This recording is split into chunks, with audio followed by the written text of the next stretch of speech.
Okay, in this video, we are going to compare two form elements. First is the basic one that you might have also created, and you have seen a lot of them on the internet. And the second one is the one that I created using React and GSAP. And if you see on the screen, this is what it looks. It has two sections. One is the login one, and the other one is the sign up one. We are going to break down individual animations that are occurring on the screen step by step so that it is even easier for a beginner developer to understand. If you're new to the channel, I create front-end videos that will help you become a better developer. So without wasting any time, let's jump right into the video. Before diving into the animation walkthrough, we need to understand what's triggering these animations, because although each element is moving in its own direction, the one thing that's common between all of them is that they get triggered all together. Means there is a triggering point. There has to be. Whenever we click to login, all of them gets triggered. It means triggering point is click to login button. Same is the case with click to sign up.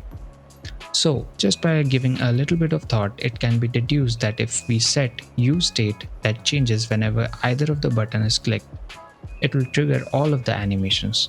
So we found the triggering point that starts the engine. Now let's understand each of the animations. My main idea behind understanding or solving any problem is to break it down into smaller problems and solve each of them individually. Let's break the animation visually one by one the same way. First animation is the white box that moves to and fro when triggered. This animation is achieved simply by changing the X% from 0 to 100% and vice versa when we pull the trigger. The next animation is the login and sign up form that moves out of the container when triggered, but this gets hidden because the parent element has overflow as hidden. Both white box and form element animate together something like this. Of course, we would add some easing also, otherwise the movement looks very robotic.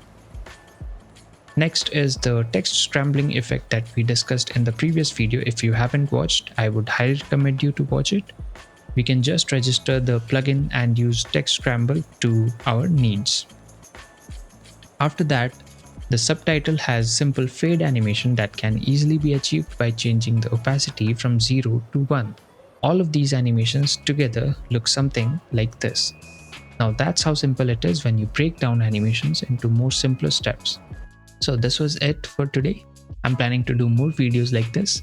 And if you're new to the channel, make sure to like and subscribe, and see you in the next one.